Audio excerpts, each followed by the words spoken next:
It was quite tense at times last night, and we want to look deeper into how Keir Starmer and Rishi Sunak both performed. So we can talk now to CK Goldiing. He runs Icons and Machines PR company in Sheffield.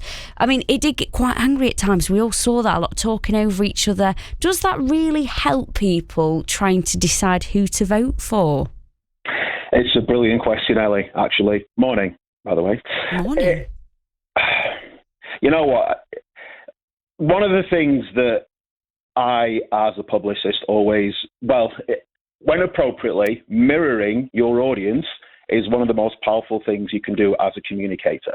Now, what I mean by mirroring, I wouldn't be surprised if, let's say, Sunak's rage at points was a deliberate strategy to mirror the mood of the nation. Because would it be fair to say that none of us are necessarily skipping down the street every day as we think about our bank balances, right?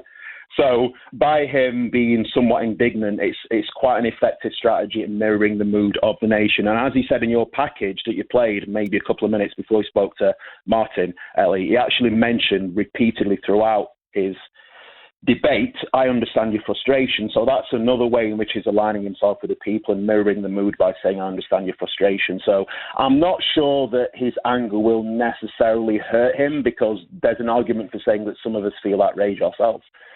There's a lot of buzzwords and body language. We'll get to body language, but they both had phrases and sentences they kept repeating. Let's just have a listen. I don't think that people should surrender their family finances to the Labour Party. That's what I will do. Do not surrender to our welfare system to the Labour Party and Keir Starmer. And that is the choice for you. Do not surrender our borders to the Labour Party. Steve, this is complete and utter nonsense. That's what I'll deliver for you. As I say it again, do not surrender your finances to their tax rises. If there's that much wrong with the system, who's the guy in charge of the system over the last 14 years? Why is it so bad? So that we can grow the economy, which is the thing that's been missing so desperately over the last 14 years. We've had 14 pretty awful years. I'm not surprised that after 14 years of this, people feel that the hope's been beaten out of them. So Rishi Sunak kept saying, surrender, surrender, don't surrender to Labour. And you had Starmer who kept saying 14 years of this and that with the Tory government. Is this a known tactic?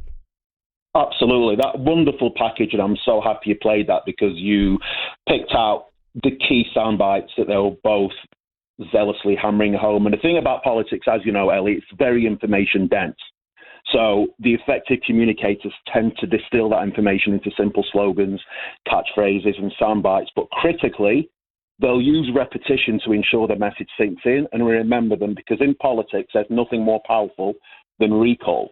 And you were speaking to Martin a moment ago, and Martin, as we heard, is undecided, and you kind of asked him if he's going to literally turn up at the ballot box and put his ex where he feels at the day, and that isn't uncommon.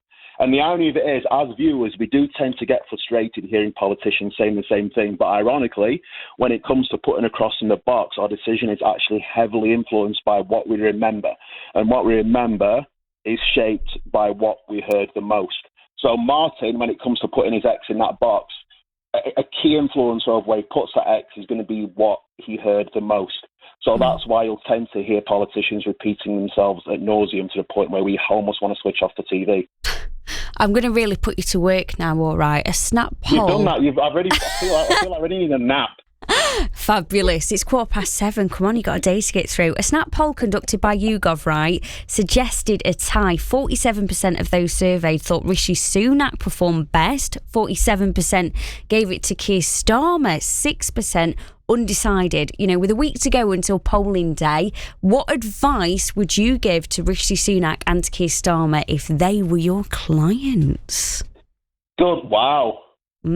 What a big question that is. Answer that. Well, you know what? I would allude to what I've just said, to be honest with you. Repetition is key. The repetition of your key message. And if Keir Starmer was my client, I would advocate towards more clear slogans, because what he tended to do was retrospectively alluding to the condition of the nation, and which has merit as a strategy, but there weren't any key slogans that we could really attach ourselves to and remember and recall. There was chunks of words if you like, whereas Sunak tends to be better at crafting memorable, sticky, as we call it in PR, sticky phrases, catchphrases that we kind of leave that debate remembering, and as you've alluded to a few times, surrender. I'm not a big fan of the word surrender because I don't think it's a word that we use as everyday humans on a regular basis. I'm not sure we'll assign much recall to that. But it did cut through the noise, and we're kind of still talking about it today. So I would look at refining the message to something a lot more memorable.